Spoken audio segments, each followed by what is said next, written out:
All right, we are recording. Eli, man, how you doing? Thank you for coming back onto my channel. Great, man. Good to be here. Yeah, anybody who doesn't know Eli, he's a comic book artist, and he's the creator of Don't Get Too Close to My Fan Zine, which is a Ween Zine, which is fucking awesome. Even if you're not into Ween, it's just good art, and it's a lot of user submission stuff, and you should check it out. I'll put a link to that in the comments. But yeah, man, thank you for coming on here to talk to me about Frank Zappa. Absolutely. Yeah. I feel like I almost... I love Frank equally or more than Ween, if you can.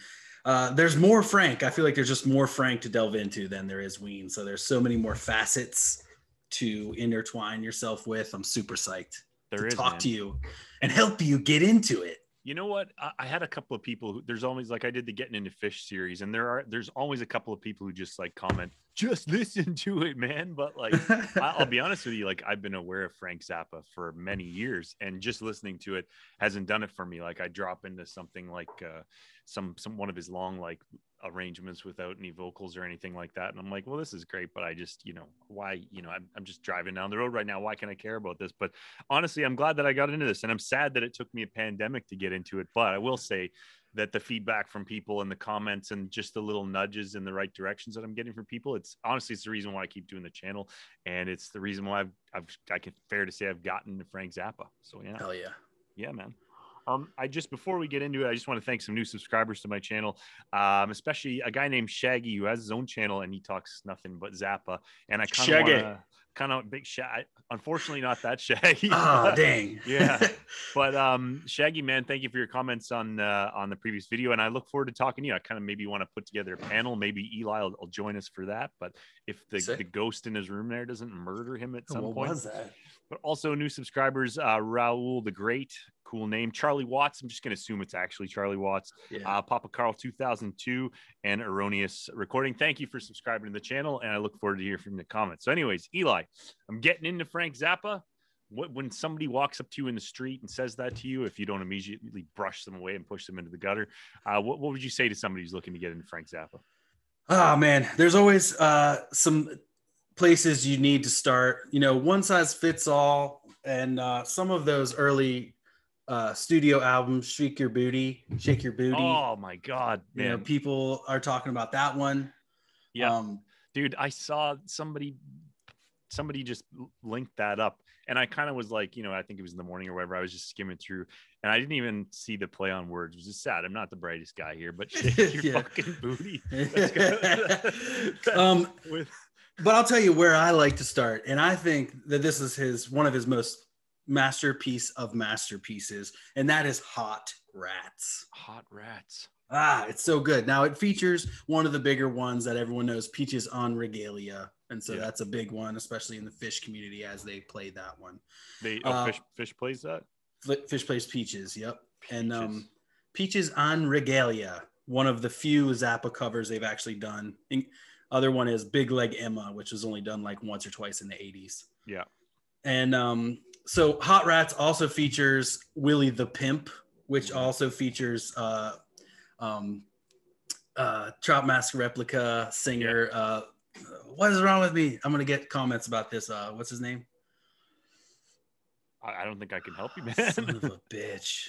Yeah, no, take your time there, dude. It's all right. But Hot Rats is one that a number of people were kind of throwing my way. And Captain Beefheart. Sorry, oh, I'm stupid. I knew that. Funny you mentioned that, man, because Captain Beefheart is actually something that it popped up in YouTube or something like that. And I kind of went down a little Captain Beefheart sort of trail. I saw someone suggested Bongo Fury, which is their album together. Yeah, Bongo Fury. That's actually in the comments that I'm going to kind of talk about in a sec. But just for my clarification, I can't quite remember, like, was Beefheart involved with Zappa, or did Zappa kind of take him onto his record label or something like that? Don Van Vliet. I believe that they were friends. They were like friends way back in the day, like if not middle school, then high school.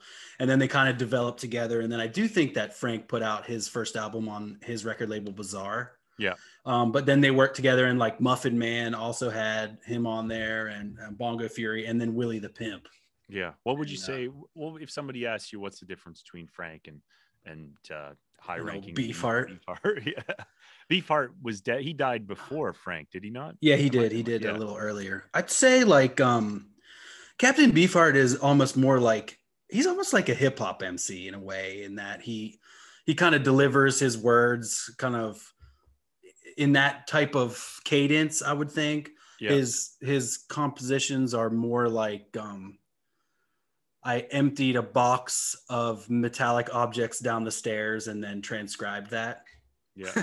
Or some, it's just his music is a little bit crazier like that. Whereas someone could say that with Frank, but really like all of Frank's music is like incredibly transcribed and written beautifully. And it has this, concerto. Anything could be played by like a tight rock group or like a 50-piece orchestra or something like that, which he did do. Except his guitar solos, because that's one interesting thing. Like a guy who was such a perfectionist, and he demanded that everybody else play everything right. Meanwhile, if Frank wants to do a 12-bar guitar solo or a 36-bar guitar solo, everybody can just fucking wait, man. Like just vamp behind him. I got into the Roxy show. So good. And oh my fucking Did you watch the movie, or you just listened to the movie that's on Amazon, which if you're out there getting into Zappa like I am, Amazon has a ton of Zappa stuff, and man, really long ones.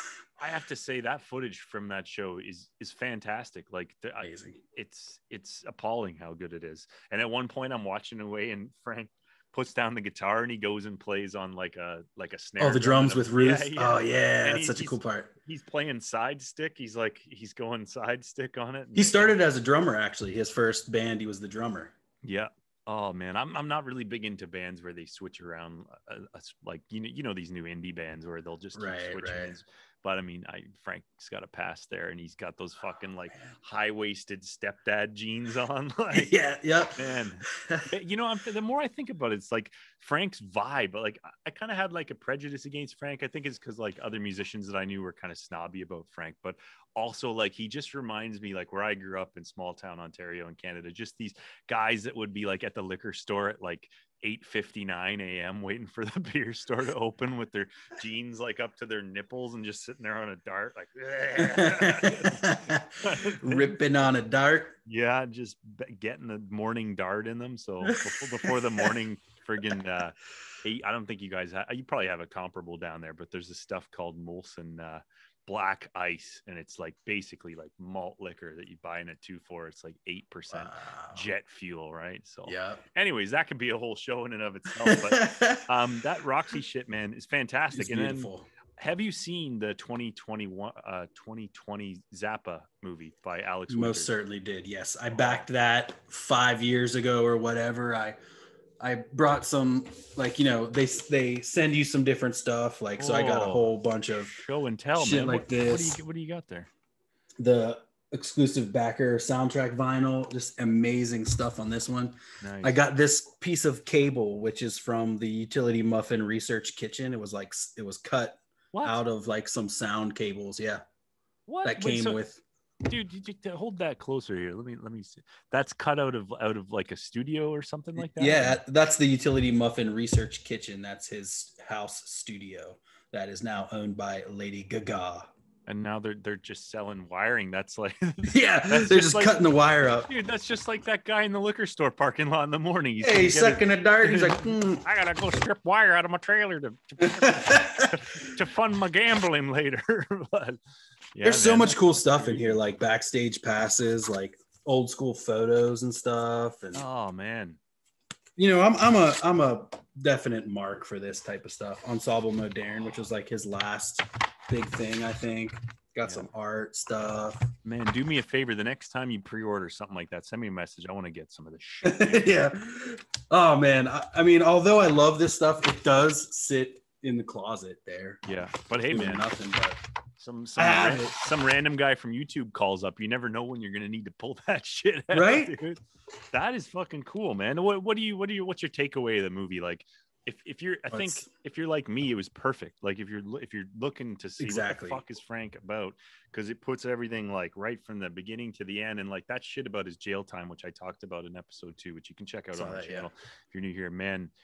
I really understand why he was like such a friggin' why he was bent that way, you know, because like Yeah. he went to jail for being weird, basically. For literally being weird. Yeah. And I mean, what an age that was. Like you're sitting there and you're like, this guy down the street's long hair. He's playing too many notes in a bar. We gotta shut this fucker down, man. He was making like an audio, like porn audio or something, doing like sex.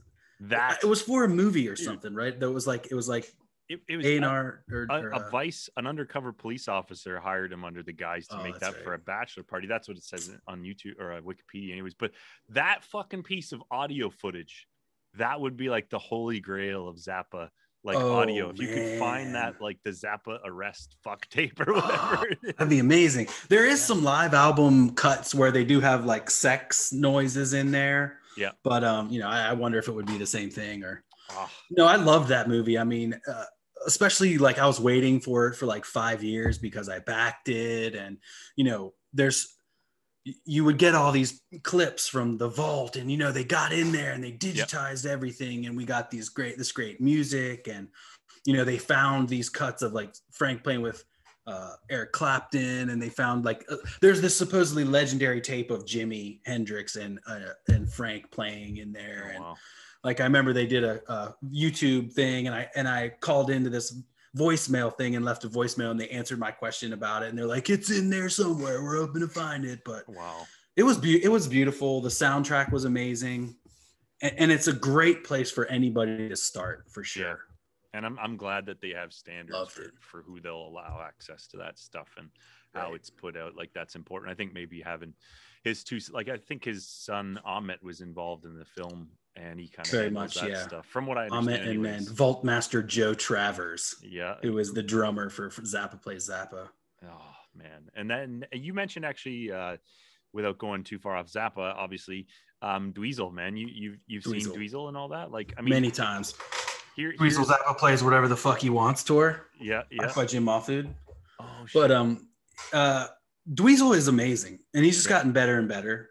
And the first time I saw him was the first Zappa Plays Zappa tour, and I think it was 2004.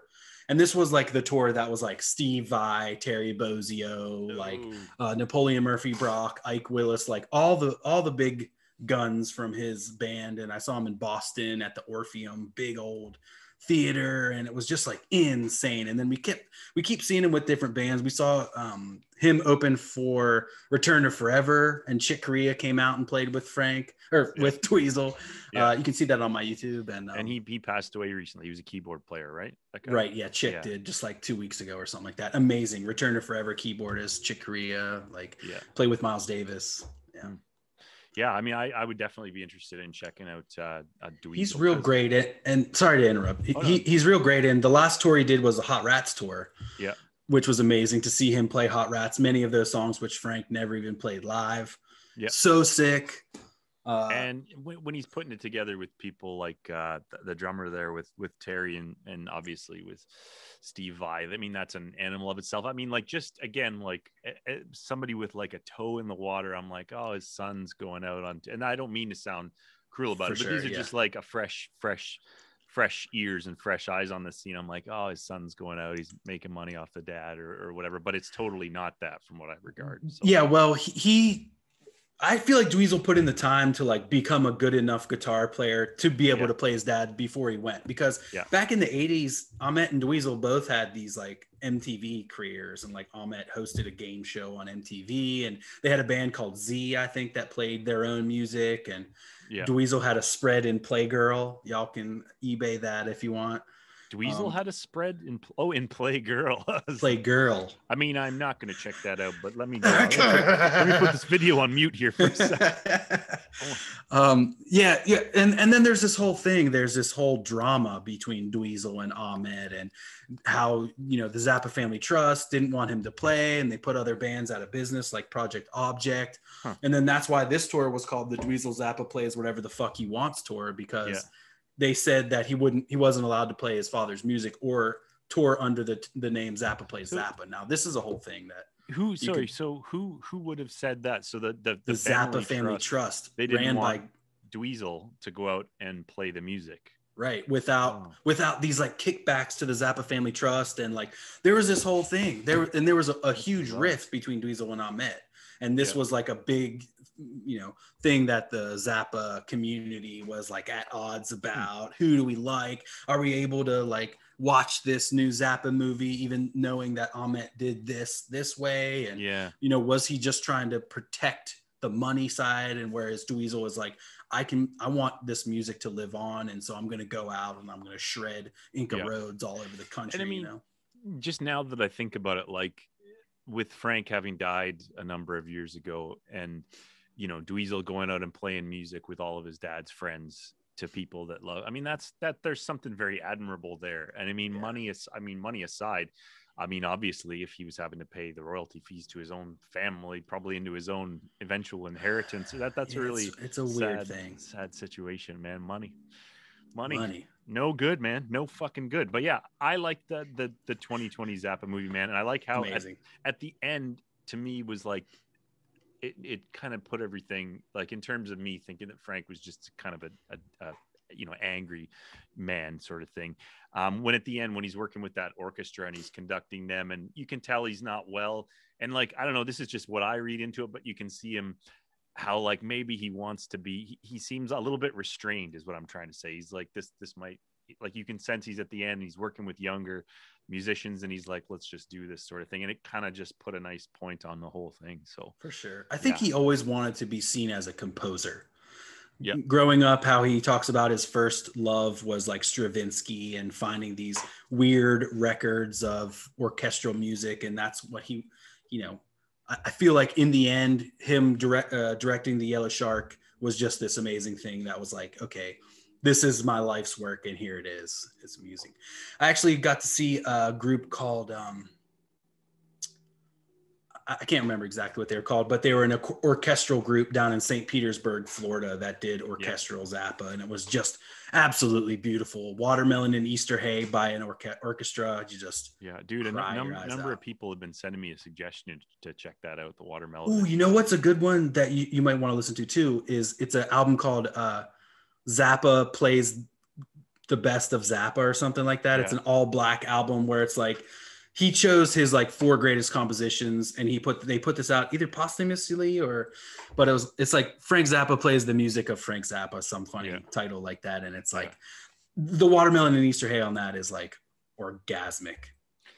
Just to go back on something you said, was the family trust trying to stop like other tribute acts as well? Is that they did do that. There was a tribute act. One of my first my first experience with really like being enthralled with Zappa. Like for me, it's always like I need to like be grabbed live. It happened with the Dead too. I liked the Dead, but then I got to see Dark Star Orchestra and felt like what this could have felt like live or whatever, and it really touched me. So then I saw this band, Project Object, featuring Andre Chumley, who's an amazing dude. Check him out on Facebook. Yeah. His last name is spelled long. It's not Chumley, but it's he's an amazing dude. And they had Ike Willis with them.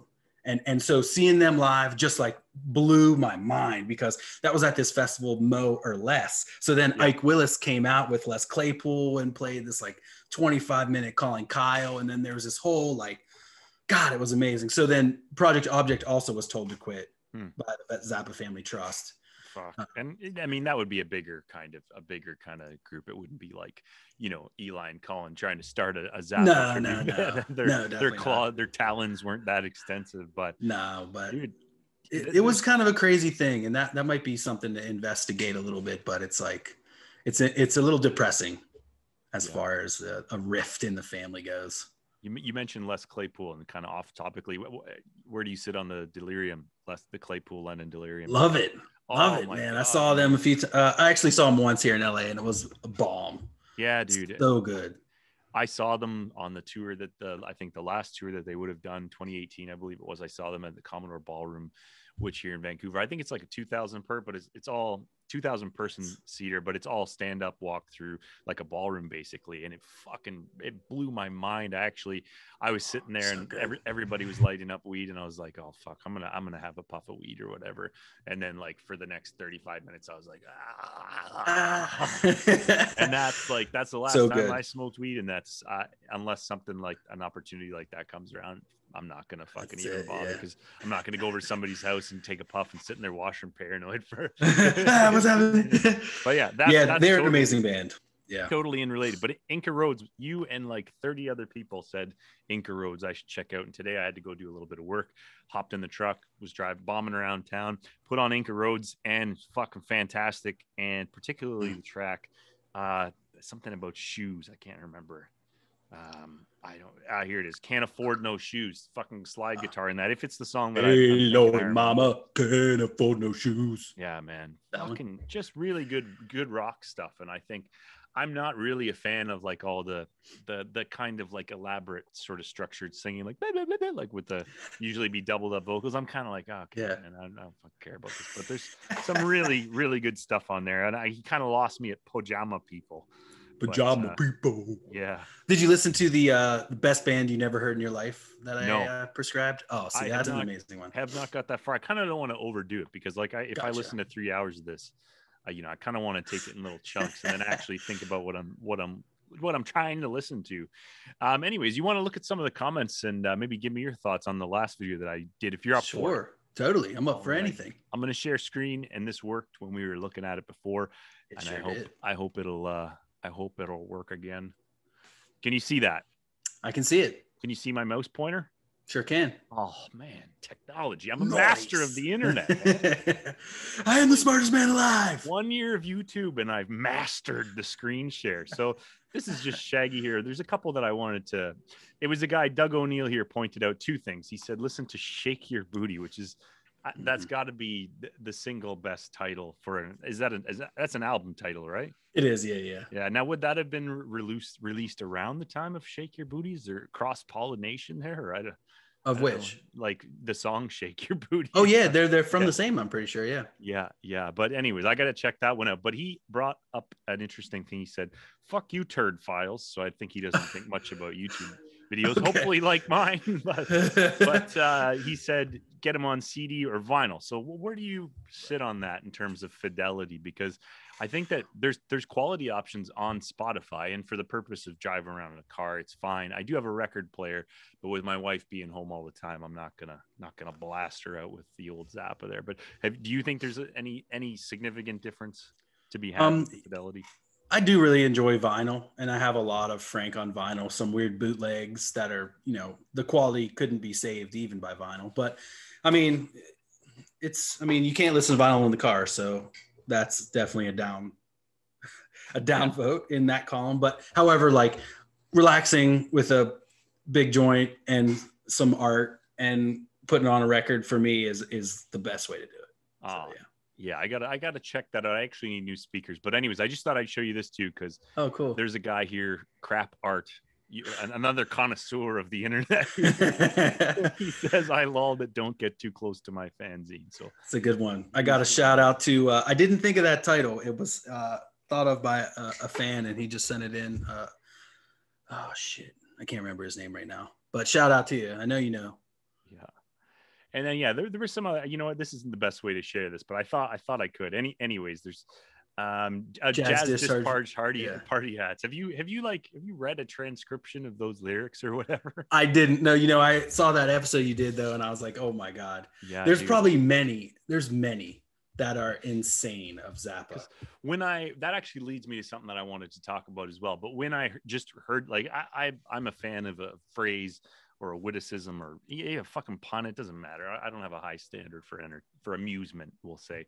But when I just heard the term jazz discharge party hats, and then I sort of read into the lyrics, and then I read an anecdotal story I think it's on Wikipedia, for God's sakes. But anyways, like snorting the fudge, like just like, oh my God. Yeah. I went and listened to the song again, and I was like, damn. Yeah, dude. Damn, and Frank. Actually, this comment here is just somebody who doesn't like didn't care for my first episode of Ween Talk. But anyways, that's here. I just thought I'd share that. It's not all love here on the Tone Wizard. Some people are just, what did he say? I don't believe I care for this. That's the most respectfully, like, I think your shit comment ever. So thank you to that guy for letting me know I could do better. I can always must be better. Canadian. But jazz discharge party hats in the context of like, lyrically wise, like I know there's a lot of old blues stuff that is like blatantly dirty, like blatantly, and it's sung by people in the situation. And that's one thing that I think gets taken out of context today. But this is just a one-way question. I don't want to go too deep into it because I'm not into this kind of the argument. But how do you think Frank would fare in today's standard of morality and I guess goalkeeping is the term that I'll use there? I mean, he was always pushing for freedom of speech. I mean, he went into Congress and, fought against Tipper Gore for the, because famously his album of all instrumental music got a parental advisory sticker on it because I think of like the titles or something. Oh, wow. So like he went in and battled the PMRC about that. And so he was always about being able to speak your mind. Now, a song like Bobby Brown Goes Down is not PC by any means. Oh, I don't even know what that is. I gotta look into that. It's on Hot Rats. Yeah. And there's an insane Mixmaster Mike DMC Ahmet Zappa like remix of that, which is insane. You should check that out. But I do think many of the things he did could get him canceled easily. Yeah. I wonder if he would be kind of one of these people, because I'm a big Monty Python fan, and John Cleese in recent years, he's kind of become like a voice. Like he can literally be dismissed as a crotchety old man because he literally will like sit in an old man's chair with a cardigan on and tell you that he's a crotchety old man sort of thing. And that kind of, on the one hand, it kind of neutralizes him as I think as being seen as a real threat to PC culture or whatever it would be. And on the other hand, it allows him to kind of say what he wants. But I'm wondering, like, would Frank be an active voice, or would he be like a relic like that in today's? I think he would be active. I don't think he would have ever stopped. I mean, he was going to run for president. He was like big, like you saw in the movie. He was like over there in the Czech Republic. He was super. Now there's another great movie. I can't remember what it's called. It came out a few years ago, and it's entirely interviews with Frank spliced together in this amazing narrative way. Yeah. And once you hear it, it's like Frank through his own words or something. You hear him through his own words, how eloquent he was and how thoughtful and all this stuff. I really do think that he would have been a loud voice still to this day. He would have raged against Trump, and he would have been speaking out. He would be protesting. I think he was a very strong voice like that. And nothing could have quieted him down. Now maybe he would have like grown to be to fit into the culture these days, but I still don't think he would have been silenced, or he wouldn't like apologize for a song, or he wouldn't have unreleased his albums or whatever it was. I don't think he would have. Yeah, but I mean, that's really interesting with his stuff in the Czech Republic, because even just a little portion of the movie, of the Zappa movie dedicated to that, he even seems kind of taken aback by it, because he lands in the Czech Republic and there's like the whole country's there ready to see him. That's fucking wild, man. And I think I said in the previous episode when I was talking about that, it's kind of like Rodman goes to North Korea.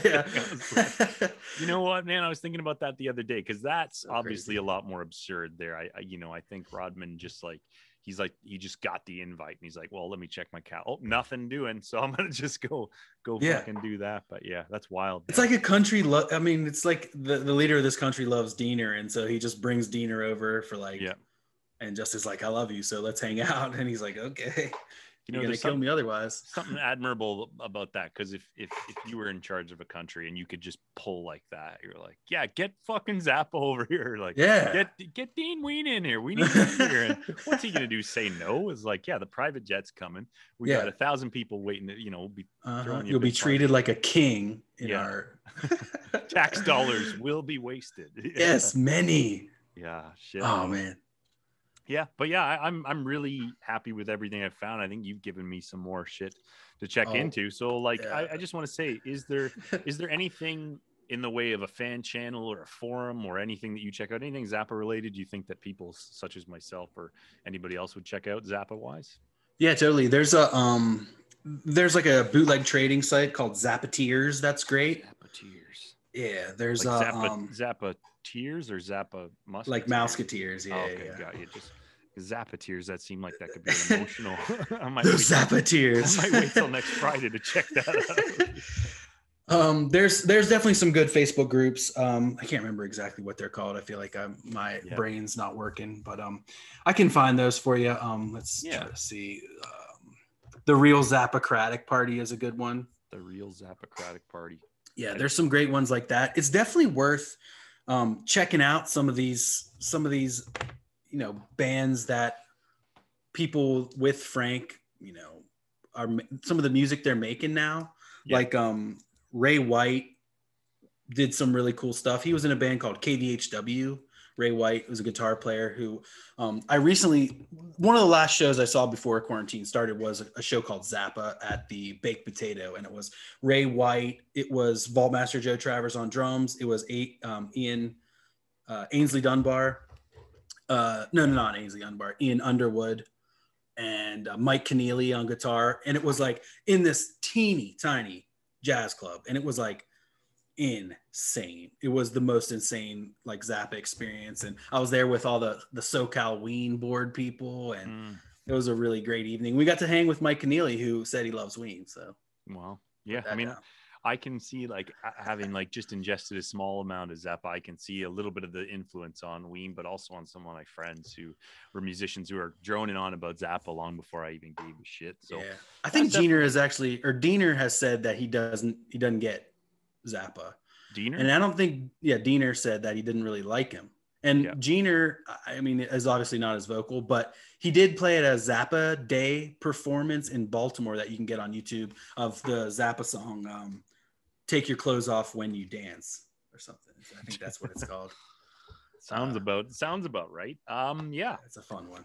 I think we're gonna end the episode there. I'm trying to keep them not too long. Yeah, I could talk forever, honestly. Dude, you're gonna come back, aren't you?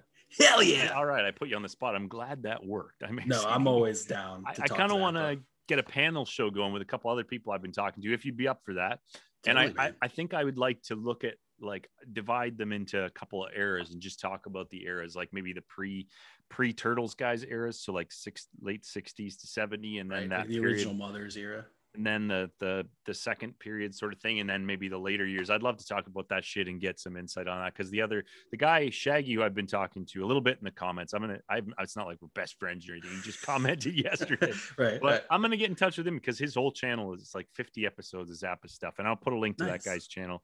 And I look forward to talking to him. And you know what, man? Thank you for doing this. And Eli, you have some creative stuff going on. So if somebody's out there and they're like, who are these bearded men? I'd like to know more about this Californian beard man. What can people check out that you've done that you think they might enjoy?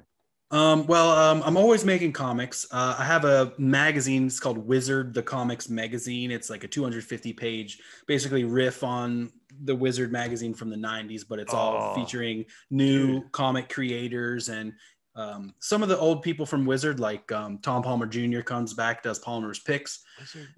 Was that the magazine that had the Magic the Gathering price guides in it? They had their own Magic card magazine offshoot. Overwatch, I can't remember what it was called. They had a toys magazine. They ruled the grocery store magazine aisle in the 90s for sure. Not that anybody's interested, but were you into Magic cards at all? Or? You know what? I didn't do Magic. I didn't. I played a Star Trek collectible card game, but So where I cut you off there. Where can people check that out? Totally, yeah. Pretty much everything you can get off CosmicLionProductions.com, including a link to the Ween Zine or theweenzine.com.